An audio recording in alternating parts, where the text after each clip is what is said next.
오늘도 하나님의 말씀 사도행전 3장 1절로 10절 되겠습니다.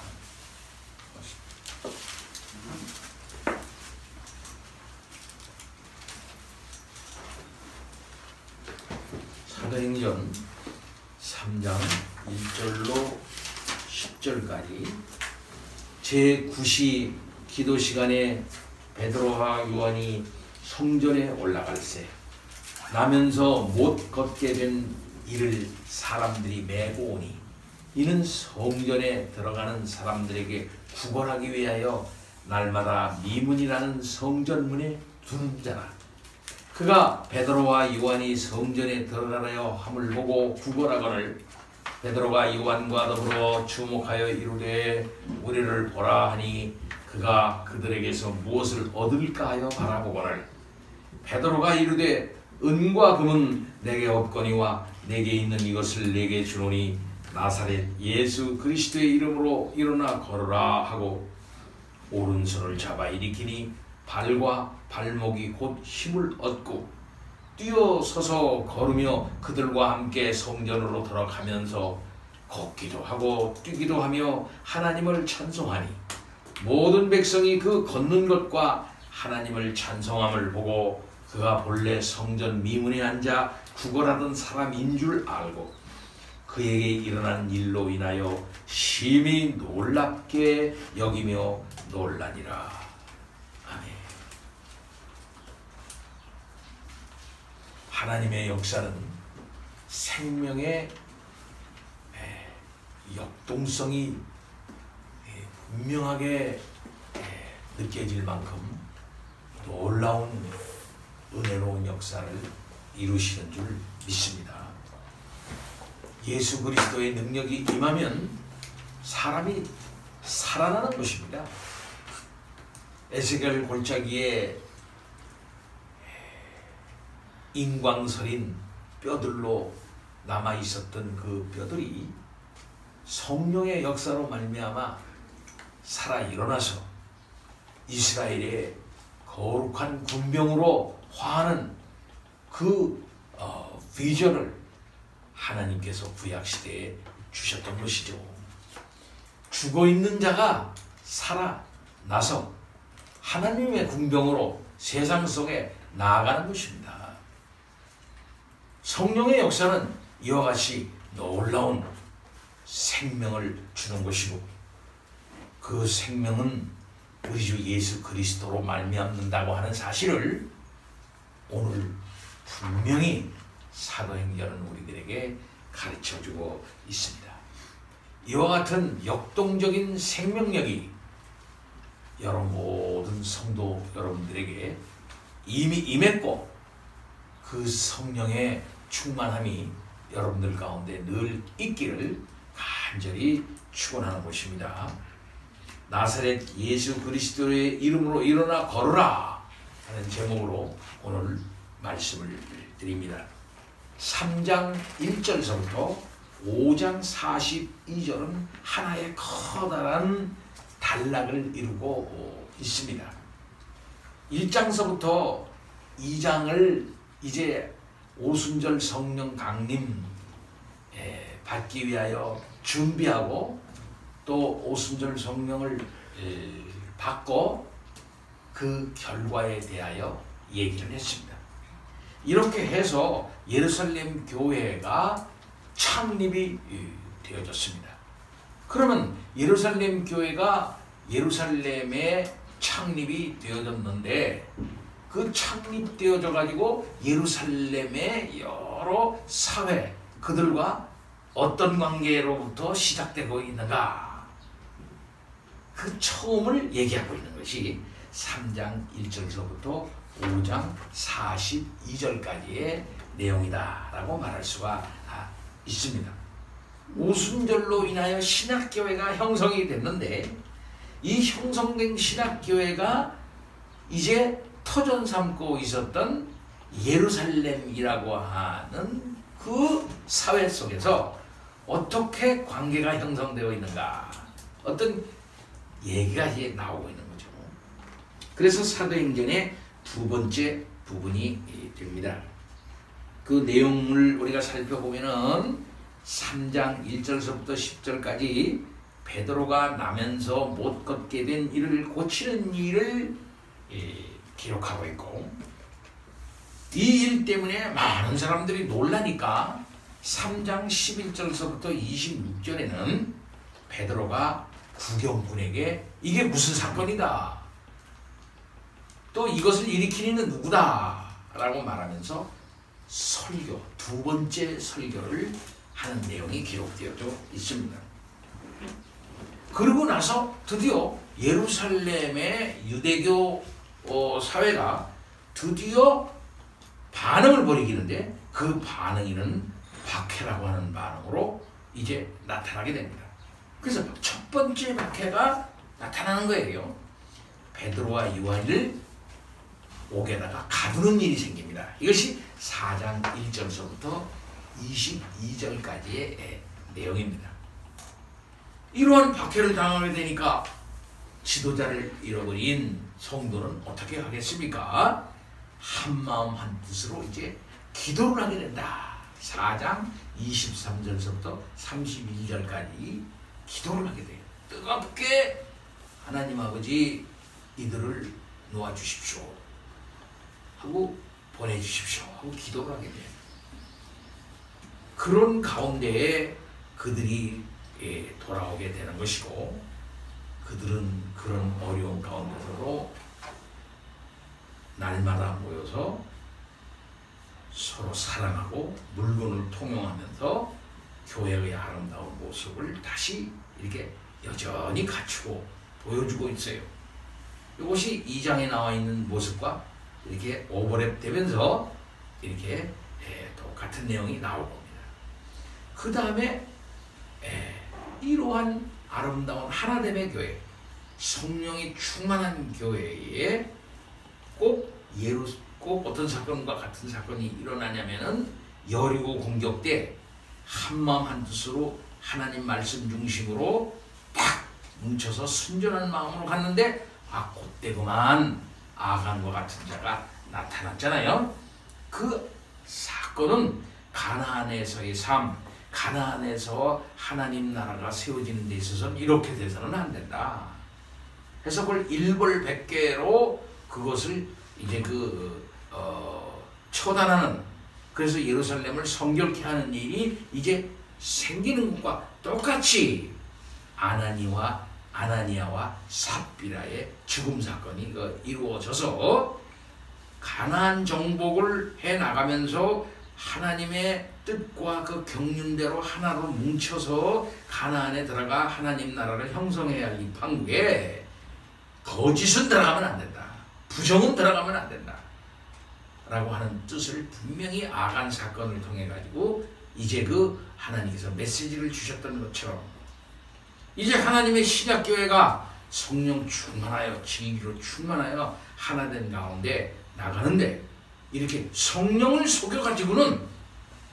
성령님을 속여가지고는 신약교회가 이루어질 수 없는 것이다 라고 하는 사건으로 일벌백계로 아나니아와 삽비라 사건이 있게 되는 거예요.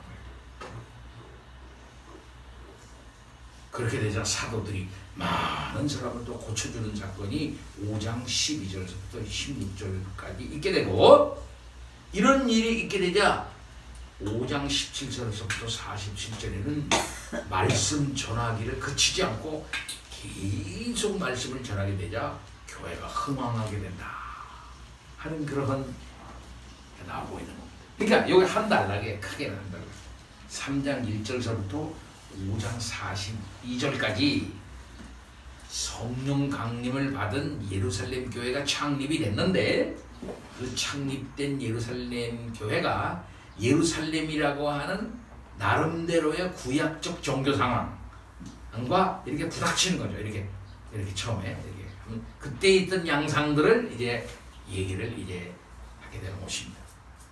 거기에 가장 중요한 첫 번째 사건, 이 사건을 통해서 이게 뭐다 하면서 베드로가 설교를 하게 돼요. 예루살렘 사회에다.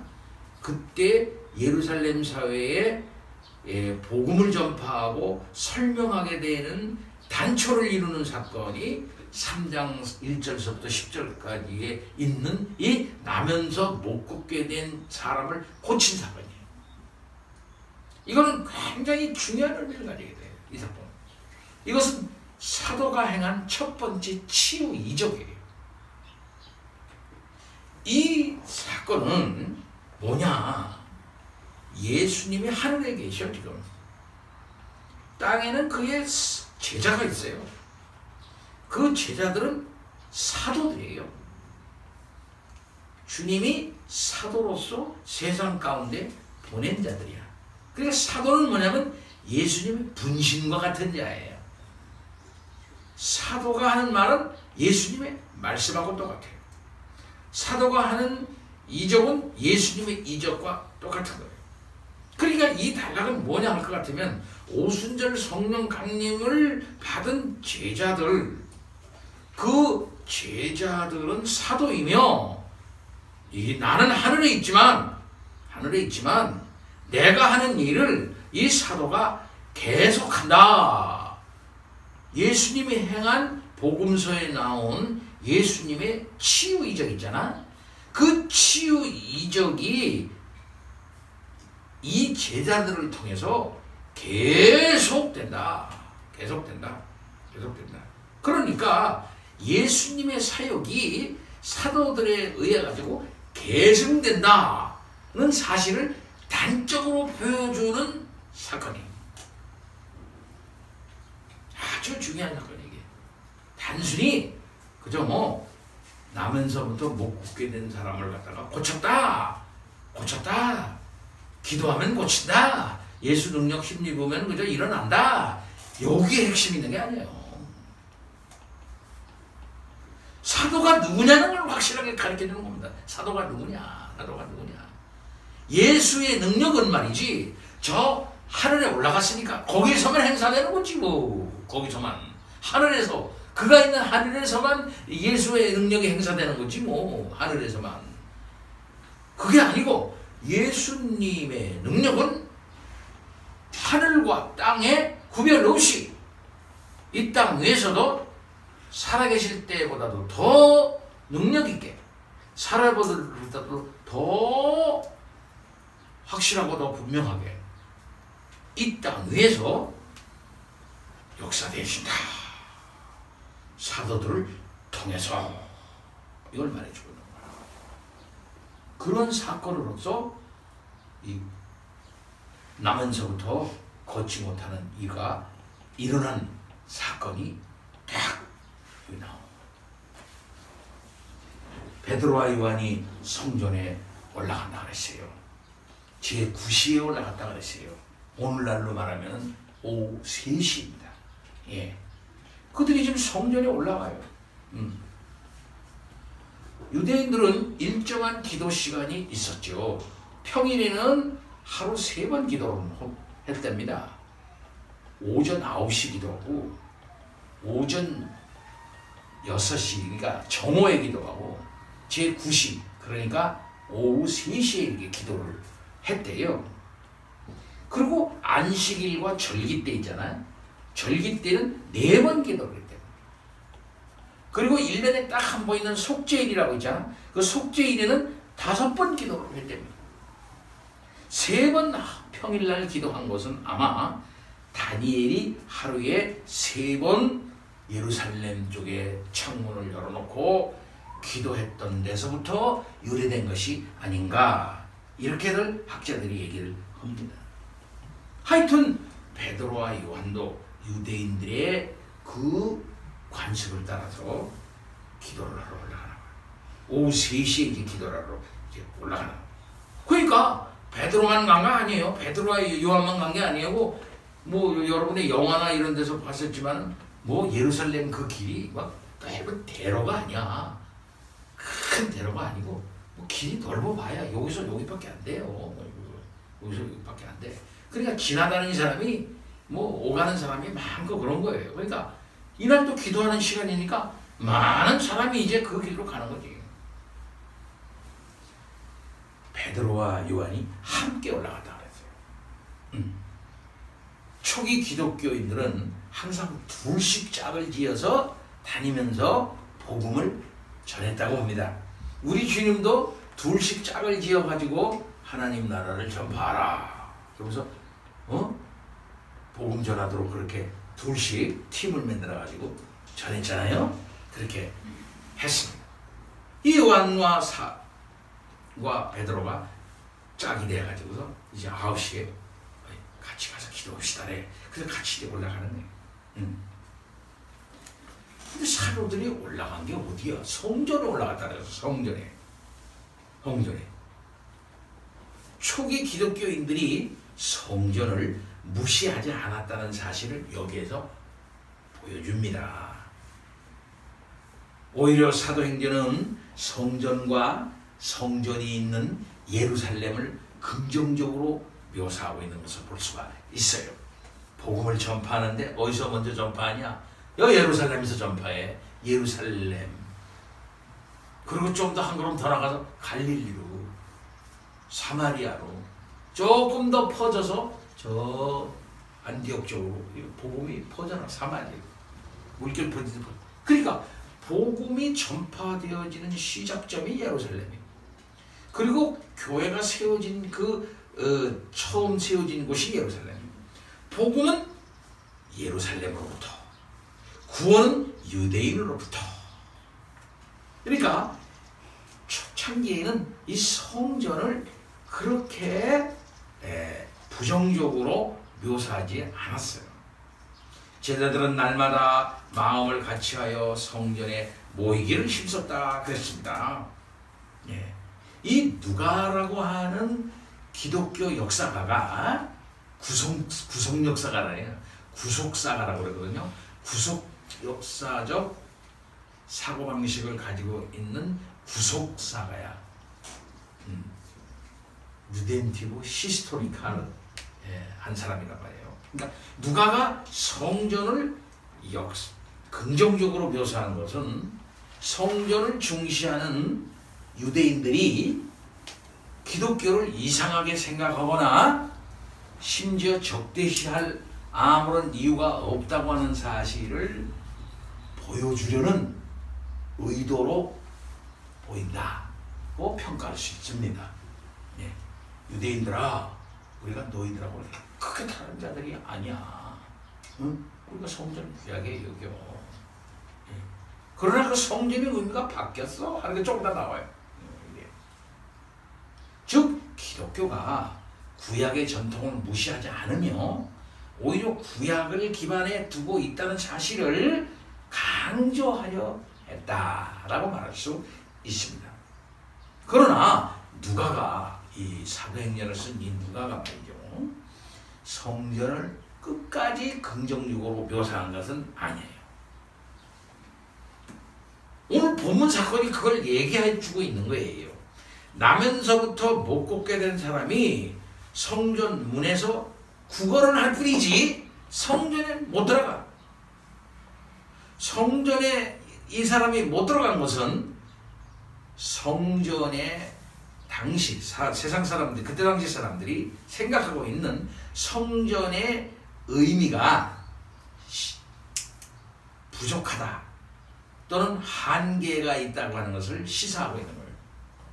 건물로서의 성전, 그때 당시에 구약의 이 건물, 그러니까 수룹바벨 성전 좀 저기에서 보충해가지고 나중에 이렇게 해서 이제 헤롯 성전이 지금 40년째 30몇 년째 지금 지어지고 있는 그 가운데 있는 거거든요.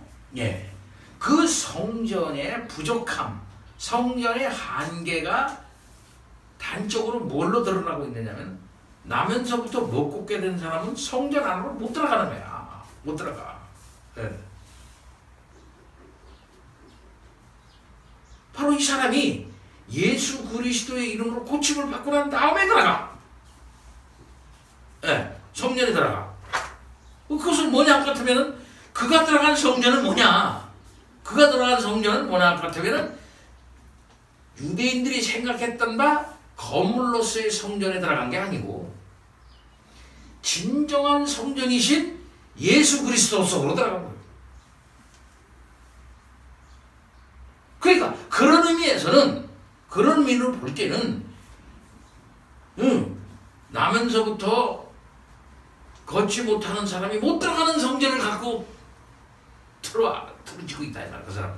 그 성전의 의미가 구속역사적으로 예수 그리스도를 예표했던 것인데 예수 그리스도가 이미 와서 그의 성전된 육체를 허시고 3일 만에 재건하셔가지고서 성전 재건해가지고 온전한 성전을 이루어가지고서 하늘에 올라갔다 이 말이에요. 하늘에 올라가서. 그래가지고 그가 하늘에 있는 성전에 하늘에 있는 하나님의 이 거룩하신 온전한 성소로 쑥 들어갔다 이 말입니다. 예수님이. 그러니까 하늘에 있는 성소와 그를 믿음으로 있는 믿음으로 들어가는 이 땅 위에서의 그와 같은 거거든요. 그런데 이 유대인이 틀어잡고 있는 이 거물로서의 성전에는 이 나면서부터 못 걷게 된 이 사람은 못 들어간다. 문을 딱 걸어간 거는 왜 들어가? 그것이 한계예요. 그러나 예수님은 그렇게 하지 않냐고 그를 살려가지고서 온전한 사람을 만들어가지고서는 자기의 성전으로 이 사람이 들어올 수 있게 하셨다 이 말이에요. 그걸 지금 이 사도행전에서부터 얘기하고 있으니 단순히 누가가 유대교 전통을 우리는 잘 받아들였으니까 우리에 대해서 나쁜 소리 하지 마세요. 이런 정도를 의미하는 게 아니고 그 이상의 구속역사적 신학적인 종말론적 의미를 가미해가지고 지금 얘기하고 있다 이 말이에요. 그런 점에서 옛날 성전을 틀어잡고 있는 자들을 비판하고 있는 거예요. 니들 그 성전 틀어잡고 있어봐야 뭐 하는 줄 아냐? 이미 그 성전은 이미 끝났어. 그거 틀어잡고 있어봐야 안 돼. 진짜 성전이신 예수 그리스도로 들어오기 위해서는 그의 오신 성령을 받고 믿음으로 말미암아 예수 믿고 예수 안으로 들어와야지 참 성전으로 들어오는 거야. 이걸 얘기합니다. 사실상 2절서부터 8절까지는 그렇게 하기 위해서 병자를 고쳐요. 나면서 못 걷게 된 사람이라고 딱 얘기를 합니다. 이건 뭘 말하는 겁니까? 38년 된 환자 이렇게 말하네요. 그 다음에는 또 저 의사를 쫓아다니는데 못 고친 여자, 혈병 걸린 여자, 이건 뭘 말하는 것입니까? 이게 치료될 수가 없다. 절망적인 상태라는 것을 말해주는 거예요. 인간의 힘으로는 이제 안 된다는 거지. 이런 상태를 말해주고 있는 거예요. 네. 나면서부터 못 걷게 된 사람. 이 사람이 고침을 받아. 이 성전 미문에 앉아 있는데 자기가 걷지를 못하니까 다른 사람이 와다가 턱 갖다 주고 또 턱 떠매가지고 다 집으로 가고 뭐 이런 사람이에요. 그런 사람 서울 시내나 뭐 이런 데도 저는 많이 봤어요. 예. 어떤 사람이 턱 가지고 거기다 다 앉혀. 그리고 저녁 때 가서 턱 데리고 가. 그런데 돈은 그 사람이 챙겨. 이런 사람들이 있더라니까. 미문이라고 그랬어. 미문은 아름다운 문이야. 예. 근데 성경과 고대 문헌에 이 미문에 대한 언급이 하나도 없어요. 여기만 나와. 그러니까 어딘지 몰라. 정확히 어느 문을 말하는 거지 그건 몰라. 그러나 그 이름이 미문이라 아름다운 문이라고 한 걸 보면은 그 문이 아름답게 치장이 된 어떤 문이 아니었겠는가 이렇게 생각이 되어져요. 보통 보면은요 이게 센데 말이야. 그런 데는 문이 커요. 거기는 아무나 못 가. 못 가고 뒷문으로 통해서 다 들어가. 이렇게 우리나라 법원도 그렇고 다른 데 다 그래요. 정문으로는 통하지 못하고 옆으로 슬슬 통해서 눈 보는 사람들은 들어가. 뭐 그런 걸 의미하는지는 모르지만 하여튼 미문이라는 곳에 사람들 많이 다니는데 거기에 맨날 와서 돈 달라고 하는 사람. 베드로와 요한에게 구걸을 했어요. 베드로. 근데 이 구걸했다 하는 말은 무슨 의미냐면은 끈질기게 구원했다는 뜻이에요. 끈질기게 구원했다. 어떨 때 그런 사람 여러분 봤죠? 어떤 사람 터미널 같은 데 이런 데 보면 어떤 사람 질투하면서 이러잖아. 근데 절로 가는데 또 쫓아와. 왜? 내가 표를 이렇게 했는데 거기서 70원 바꿔주잖아, 만일? 지금 바꿔줘. 그 동전을 봤어, 이 사람이. 동전을 소주머니에 넣으려고 그러니까 툭 치면서 동전 달라 얘기야. 또 절로 가는데 동전 달라는 게 툭 치면서 또 동전 달라 얘기해. 툭 치면 동전 주는 거지 뭐. 한 번에만 안 줘. 계속 동전 달라고 계속 부어라. 이걸 말하는 거야. 계속 이게 돈 달라고 그러는 거야, 이 사람이. 그런 베드로와 요한이 누군지 몰라. 예수님의 사도다, 거룩한 사도다 하는 거 몰라요.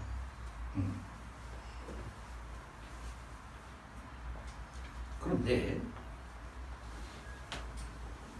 이 성전에는 레위기에 의할 것 같으면은 성전에 가까이 못한다라고 분명히 얘기하고 있어요. 레위기 21장 17절 보면 누구든지 너의 자손 중 대대로 육체에 흠이 있는 자는 그 하나님의 음식을 드리려고 가까이 오지 못할 것이니라 이렇게 말하고 있어요. 그러니까 성전 안에 못 들어가고 이런 사람들은 뭐냐면 제사 제물도 못 드리게 돼 있어요. 예. 그래서 걷지 못하는 사람은 제사장이 될 수가 없어. 그래서 옛날에는 일제시대나 그 다음에 조금 얼마 전까지만 하더라도 조금 성경 해석을 조금 좀 이상하게 해가지고 좀 몸이 좀 불편한 분들이나 이런 분들은 목사고 안수도 안 했어요. 잘 안 됩니다. 심지어 눈이 안 보이는 분들 있잖아요. 눈이 안 보이는 그런 분들도 목사 되고 싶은 사람 오늘 요즘은 많아요. 그런 분들은 목사를 안 시켜. 그렇게 했어요. 네. 옛날에 예수님 당시에 제사장, 대제사장이 막 이스라엘 사람들하고 막 그랬어요. 근데 자기네 계열에서 대제사장을 시키고 싶은 거야. 그 무슨 짓을 한 줄 알아요? 몰래 싹 가지고 칼로 지금 현직 제사장의 귀를 잘라버려. 그럼 몸이 흠집이 있잖아. 그럼 제사장으로 그 사람 대제사장 못 되는 거야. 그럼 대제사장 못 돼. 그럼 몸을 다 이렇게 깨끗한 사람이 대제사장 시키는 거야. 자기 계열에서. 그런 일이 많았어요. 그러니까 대제사장들은 목욕할 때도 굉장히 조심했다 그래. 누가 와가지고 자기 귀를 자를까 봐. 자, 이렇게 걷지 못하는 사람은 대제사장이 될 수 없고 성전에 들어갈 수가 없었어요. 뿐만 아니라 당시 이교도들의 이교도들의 신전 있잖아. 이교도들의 신전에도 신체 장애를 가진 자들의 출입을 금했어요. 당신 들어오지 마. 여기 거룩한 곳이야. 온전한 자만 들어와. 이렇게 된 거예요. 자, 그렇지만 예수님은 메시아가 오셔서 고쳐주는 사람들 가운데 걷지 못하는 사람이 있음을 말씀하셨어요. 누가복음 7장 22절에 메시아가 배설하시는 종말론적인 잔치에 다리를 저는 자가 있음을 말씀하셨어요. 누가복음 14장 13절. 따라서 나면서부터 못 걷게 된 사람의 이 등장과 이 사람을 딱 등장시키는 거야. 그리고 그 사람을 고쳐주는 거야. 그리고 그 사람을 말입니다. 성전에 같이 데리고 들어가는 거야. 응? 이거 뭘 말하는 걸까요? 이거는 우리 예수님이 말씀하시는 마지막 날 메시아가 오셔서 하시는 일, 다리가 저는 자 다리를 고쳐가지고서 성전에 들어가게 한다 말이지. 나면서 못 걷게 된 사람의 이 등장과 이어지는 치료는 사도들을 통해서 메시아적인 이적이 일어났다고 하는 것을 말해주는 거예요. 이것은 뭐냐면 메시아의 통치, 메시아의 능력이 역사되어지는 시대가 활짝 열렸다 라고 하는 사실을 보여주는 얘기가 되는 거예요. 꼭 가나 물로 포도주를 만든 가나 혼인잔치의 표적이 가지고 있는 상징적인 의미처럼 물이 포도주로 변화돼요. 포도주가 떨어진 유대교야. 근데 우리 주님이 물을 갖다가 포도주로 만들어놓으면서 근본적으로 변화를 시켜놓으면서 잔치가 계속되도록 파장을 이룬 잔치가 가야 되겠네. 포도주가 없는데 이제 가야지 뭐 하는 그런 파장할 수밖에 없는 그런 거기에 예수님의 능력이 행사되어져 가지고 첫 번 것보다도 더 좋은 포도주를 제공해 줌으로써 새로운 시대, 생명의 시대, 변화의 시대를 새롭게 열어 나간다라고 하는 사실을 보여주는 게 가나 이 물로 포도주를 만든 사건이거든요. 예, 이와 같은 사건이 지금 열어친다 이 말이야. 새로운 포도주를 제공하겠다 이 말이야. 이와 똑같이 내가 배설한 성전, 내가 만든 성전에는 저는 자도 고쳐가지고 들어가고 눈먼 자도 고쳐가지고 들어가고 옛날에 못 들어갔던 사람들도 성령 받고 믿음 가지고 다 들어가고 다 들어간다. 그 구원의 문이 활짝 열렸다고 하는 사실을 보여주고 있는 거예요. 그러니까 베드로와 요한은 그와 같은 사실을 아는 거지 이제 성령 받고. 그러면서 뭐라면 우리를 보라 그랬어. 우리를 봐라. 우리를 봐라. 4장 보면 우리를 봐라. 돈 달라고 하는 사람 우리를 봐라. 그는 물질을 얻을까 돈을 얻을까 동전을 얻을까 해서 계속 바라보면서 구걸을 하는 거야. 구걸하는 사람이 뭐 기쁜 얼굴로 구걸하니까 어른들이면서 민망 불쌍한 척하면서 그냥 계속 이러잖아요. 그런데 그 사람을 향해서 우리를 봐라. 사도의 의도와 구걸하는 자의 의도가 여기서 날카롭게 상충합니다. 구걸하는 자는 병을 고친 바라 성전 안에 들어가는 거 전혀 꿈도 꾸지 못하는 상황이에요. 다만 물질만 바랄 뿐이지. 돈 몇 푼만 받으면 사도들은 가면 끝이라. 사도가 주려고 하는 게 뭔지 모르고 있어요 지금. 그러니까 기도도 하지 않는 거야. 사도들은 그에게 정말 영구적인 필요를 채워주려고 하는 거예요. 돈 몇 푼 정도에 그저 돈 있으면 또 없어지고 또 먹으면 또 없어지고 그런 거 제공해주는 분이 아니에요. 예수님께서 그저 빵 몇 쪽 줬잖아. 그리고 빵 몇 쪽 또 받겠다고 또 많은 사람이 모였어요. 난 너한테 빵만 계속 주는 자가 아니다. 난 너희들에게 뭘 주느냐? 생명의 양식을 주러 왔다 말이야. 이거 알아야지. 근데 그들이 무슨 뜻인지 모르고 말이 어렵도다 하고 다 돌아간 거죠. 이 사도들이 주려고 하는 게 뭐냐 하면은 돈 몇 푼 받아가지고 금방 없어지는 거 그거 동전 몇 개 주려고 하는 게 아니고 너는 영원히 영구적으로 필요를 채워주려고 한다 말이야. 너의 영원한 간증을 내가 해서 주려고 하는 것이다. 사도들은 그에게 전인적인 구원을 선물로 주려고 하는 거예요. 그러니까 두 사람의 서로 쳐다보는 거지. 다 서로 쳐다보지만 그 의도가 서로 간에 쳐다보는 의도가 거기 날카롭게 대립되는 거예요. 그래서 베드로는 말합니다. 은과 금은 없거니와 거린이 요구하는 돈은 가지고 있지 않다는 말이죠. 이 말은 은과 금으로 장식된 이 밈은 아름다운 문과 대조를 이루어요. 내게 있는 이것을 내게 준다 라고 하는 표현을 뭐냐면 당시 성전이 채워지지 못하는 전인적인 구원을 주겠다 하는 의미와 같은 거죠.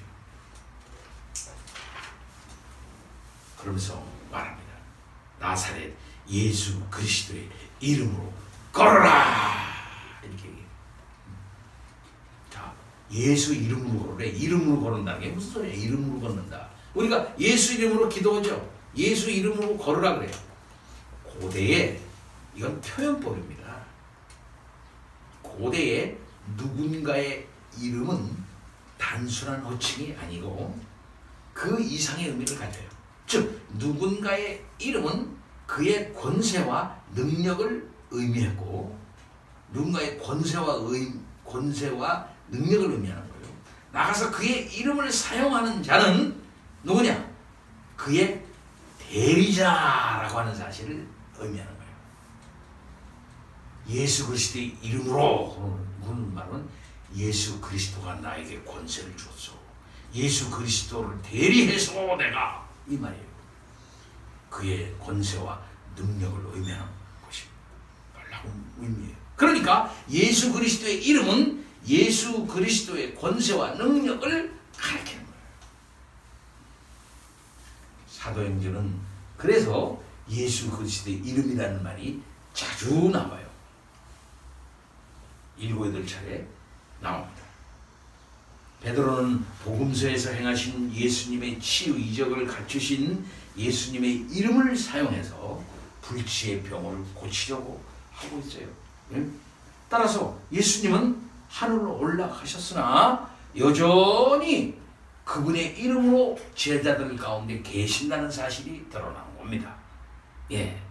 한편 여기서 나사렛이라는 말을 사용하는데 명칭이 이런 말이 사용된 것은 역사적인 예수다. 예수는 역사적인 예수다. 이 땅에 오셨던 분이다. 라고 하는 사실, 역사적인 예수님의 이 존재를 강조하기 위해서였던 것입니다. 너희들이 그렇게 우습게 봤고 너희들이 잡아 죽인 이 나사렛, 천하게 생각했던 그 목수의 아들 나사렛 예수, 그걸 강조하는 거죠. 그러면서 베드로가 이 병자의 오른손을 잡아 일으키니까 즉시 예수님의 이 능력이 그냥 행사돼요. 그냥 바로 나타나. 발과 발목이 힘을 얻었어. 이걸 기록한 누가는 직업이 뭐라 그랬어요? 의사야. 의사니까 사람을 딱 관찰해. 의사는 딱 관찰. 의사가 자기 병, 자기 진료실로 들어오는 환자를 관찰합니다. 딱 얼굴 먼저 본대요. 딱 눈으로. 얼굴을 딱 눈빛을 보는 거야. 목소리를 들어보는 거야. 아, 이 사람이 병통이 있기는구나. 이렇게. 그죠? 다 먼저. 그런데 그 다음에 문진을 해. 물어보는 거지. 문진을 해. 그 다음에 촉진을 해. 촉진. 먼저 시각으로 딱 보고 문진을 하고 촉진을 하는 거야.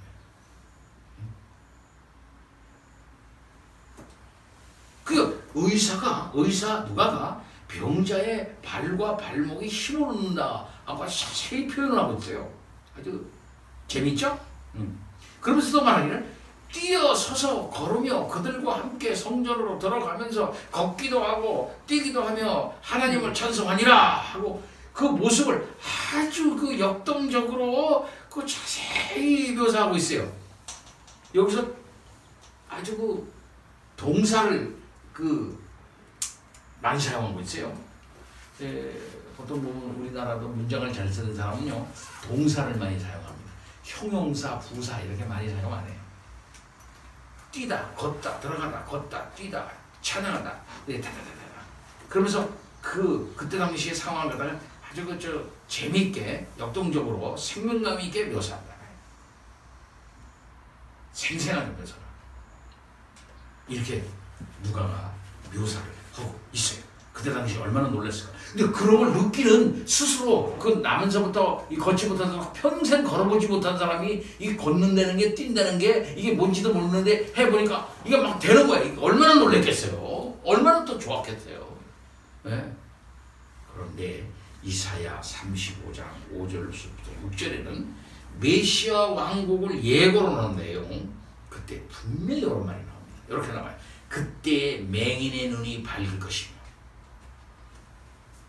못 듣는 사람의 귀가 열릴 것이며 저는 자는 사슴같이 뛸 것이며 저는 자는 사슴같이 뛸 것이며 이렇게 얘기하고 있어요. 미가서 4장 6절로부터 7절에도 역시 그날이 중요해. 그날에는 내가 저는 자를 모으며 또 조금 뒤에 가면 발을 저는 자는 남은 백성이 되게 하며 그랬어요. 그러면 구약성경에서 말하는 메시아의 왕국, 메시아가 왔을 때 은혜로 능력으로 역사했을 때 드러나는 하나님의 나라의 모습 중에서 이렇게 세상 사람들이 우습게 보고 성전에는 못 들어가고 부정한 사람들이라고 생각했던 이 사람들이 온전하게 돼서 하나님의 나라를 이루는 그런 일이 있게 될 것이다 그랬단 말이죠.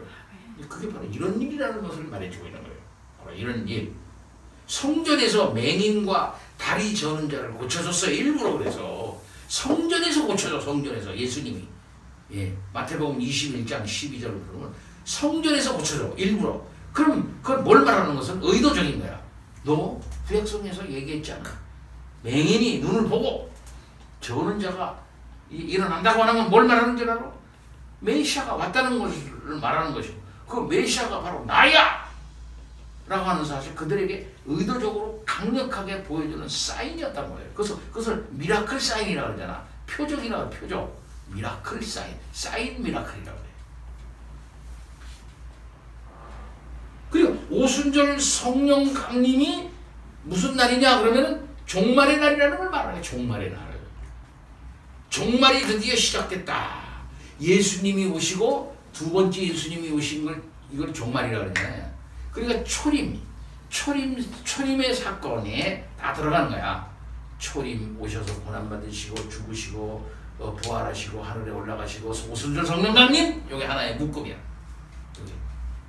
이렇게 오순절 성령 강림은 종말의 날이 시작이 되어져서 드디어 이 종말에 성령께서 충만하게 오셔가지고 하늘에 올라가신 그 주님의 뜻대로 교회를 다스리고 교회 속에서 역사하셔서 이 세상 가운데 진리가 전파되고 메시아의 통치가 그를 통해서 이루어지는 역사가 시작된다 라고 하는 사실을 보여주고 있는 거예요. 그것의 하나의 사건으로서 사인 미라클로서 표적으로서 병자가 치유되는 거예요. 그런 차원에서 병자가 치유되는 거예요. 아, 치유돼. 예수 믿고 치유됐대. 예수 믿고 치유됐대. 그거 사실 말하는 게 아니라 그러한 놀라운 역사가 시작되어졌고 실현되어진다라고 하는 그런 사건, 그런 어떤 것을 보여주는 의미로서 그것이 되는 거예요. 이런 병자가 치유됨으로써 성령께서 드디어 강림하셔서 성령의 놀라운 역사가 시작되어지는 그런 것들이 이렇게 실제적으로 드러난다고 하는 걸 말해주는 것이고 이것은 종말론적 성령의 통치다. 이게 말해주고 있는 거예요. 여기 사람들의 반응이 9절서부터 17절 나옵니다. 모든 성도들이 봤다 그래요. 모든 백성이 봤다 그랬어요. 사도들을 통해서 하나님의 역사가 일어나는 것을 확인하는 거야. 야, 이건 사람이 하는 일 아니다 이거 하나님의 역사다 그것도 그걸 보여주는 거죠. 이 일을 심히 놀랍게 여기고 놀랐다 그랬어요. 놀랍게 여기고 놀랐다. 이렇게 사도행전의 기적은 사도들이 전하는 하나님의 말씀의 권위를 확증하는 기능을 갖게 됩니다. 베드로가 누구냐? 요한이 누구냐? 우리 예수님이 이 땅에 놓고 가신 사도들이 단순한 사람들이 아니다! 라고 하는 사실을 그 사건을 통해서 보여주는 것이고 곧 저들이 하는 말은 그렇기 때문에 단순한 말이 아니다! 라고 하는 걸 보여주는 것이고 뿐만 아니라 이후에 전할 복음에 대한 긍정적인 시각을 제공하는 기능을 갖는 거예요. 그것을 목도한 많은 사람들이 저들이 하는 말을 복음인데 야 저건 들을만한 거야. 야 그래 맞아. 이렇게 하도록 제공해요. 그 예수님이 했던 거죠. 예수님이 이적을 행하셨는데 그 이적을 행하신 것은 예수가 누구냐는 것을 말해주는 것이고 두 번째는 예수의 하는 말의 권위를 갖다가 확증해주는 의미를 갖게 되는 거죠. 똑같은 의미를 갖게 됩니다. 특별히 성전에서 기적이 일어나는 것은 사도들이 새로운 성전으로서의 그 변화로 이것이 변화가 되어진다고 하는 것을 말해주고 있는 거예요. 그가 들어가가지고 제사 드리나요? 제사 드리러 들어가는 거예요? 아이고 이제는 안 되겠다. 재물을 만들어가지고 재물 들었으니까 재물을 가지고서 만들어가지고서 가서 바쳐야지 하고서 대제사장 그날에 이제 있는 제사장한테 쫓아가가지고 그거 하는 겁니까? 그거 어디 기록 나와 있잖아. 그들과 베드로와 요한과 함께 그 이후에도 함께 예루살렘 교회에 동참해서 진정한 예수 성전 안에 들어가 예수 성전 안에서 하나님을 찬양하는 거예요. 그러니까 구약 시대의 성전은 하나님의 집이었지만 이제 신약시대의 그것은 참성전이신 그리스도로 대치되어지는 하나의 과정을 얘기해주고 있다. 성전 앞에서 태어나면서 못 걷게 된 이 사람은 그 앉아서 구걸하는 모습을 통해서 유대교적 성전, 유대교에서 의미 지어지는 그런 성전의 그 절망적인 상태를 암시하는 거예요. 이 사람은 어찌할 거예요, 이 사람? 유대교적 성전 차원에서의 그런 의미를 가지고는 이 사람은 어찌할 수 없고 평생 거기서 구걸만 하는 거야. 평생 그 성전 안에 들어가서 하나님께 제사 한번 못 드리고. 그러나 그가 예수 그리스도의 이름으로 고침을 받고 진정한 성전으로 들어가 드디어 새로운 시대를 만끽하고 드디어 하나님께서 통치하시는 메시아적 통치, 예수 그리스도의 종말론적인 통치 속에 들어가 길길이 뛰면서 곧 구약 성경에서 말하는 것처럼 사슴같이 뛰면서 그가 구원받음을 기뻐하는 거예요. 이게 구원이다. 그의 절망 상태, 성전에 들어갈 수 없는 상태, 그것이 고쳐져서 성전에 들어가고 하나님을 찬양합니다. 마찬가지로 이 세상 모든 자들이 세상의 초등학문에 다 빠져있고 헬라 철학에 빠져있고 세상에 무슨 뭐 개똥 철학에 다 빠져있어가지고 막 거기에 헤어나오질 못해요. 그런 상태 가지고는 생명 못 얻어. 성경은 그래서 말합니다. 천하만민의 구원을 얻을 만한 다른 이름을 주신 일이 없다. 조금 가다 보면 4장 12절에 그 말을 선포해버립니다. 이 다음 4장 12절에서 그 말이 나와요. 천하만민의 구원을 얻을 만한 다른 이름을 하나님이 주신 일이 없어. 인간은 이 예수 안 믿는 이는 다 절망 상태에 빠져 있고 이 절망 상태를 해결할 수 있는 방법은 오직 예수밖에 없다라고 하는 사실을 분명히 가르쳐주고 있죠. 그리고 구원의 문이 미문에는 못 들어갔는데 구원의 문이 드디어 종말론적으로 활짝 열었다고 하는 사실. 그리고 그 활짝 열린 문으로 한 사람이 구원받은 한 사람이 들어가 길길이 뛰는 모습을 통해서 이야 이제 새로운 시대가 왔다 말이야. 내가 마음껏 하나님을 참성하고 기뻐하고 즐거워할 수 있는 그 세상이 왔다고 하는 사실을 보여주고 있는 거예요. 우리가 그런 믿음을 갖고 새로운 사실을 적용하는 강한 명령이 일어나 걸어라 하는 것. 나사렛 예수 그리스도의 이름으로 걸어라 하고 이런 확신에 찬 배경을 가지고 그 믿음으로 그에게 명령하는 거예요. 절망 상태에 있는 자에게 명령하는 겁니다. 예, 일어나 걸어라. 우리도 그럼 하면 되지 뭐. 우리 사도는 아니야. 우리가 했다고 해서 똑같이 그렇게 역사하는 건 아니야.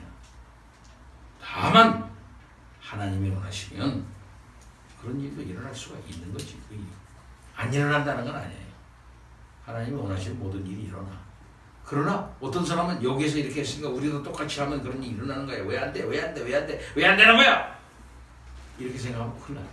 그래서 마가복음 16장 받아보면 뱀이 물려도 죽지 않고 물려도 죽지 않죠. 그런 말 나오잖아요. 제가 그 책을 갖고 있어요. 그런 걸 종교를 믿는 사람들에 대한 그 글이더라.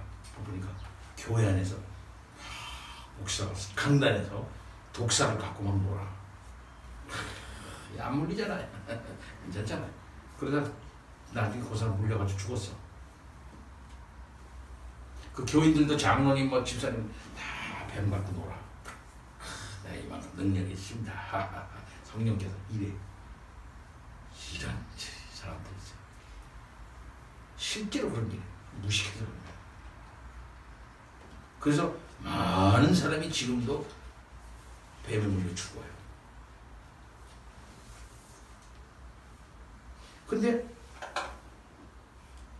웃기는 거는 그래가지고 뱀에 물려가지고 독사에 물려서 그 목사가 그래가지고 물렸어. 그러니까 911에다가 교인이 전화를 했어. 911에다가 전화를 해서 딱 전화하니까 911이 왔어요.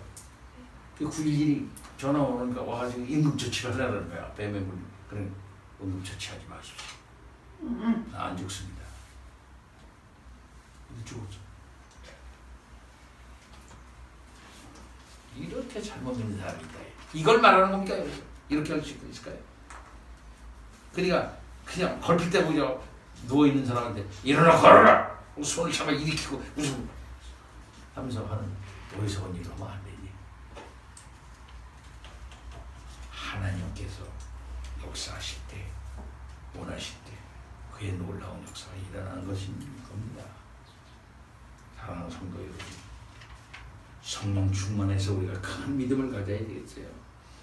능력 있는 말씀으로 우리가 무장해야 되겠습니다. 위에 올라가신 주님은 그의 제자들에게 능력을 주셔서 제자 사역을 사도로서 잘할 수 있도록 그렇게 완전히 백업을 해주시는 거예요.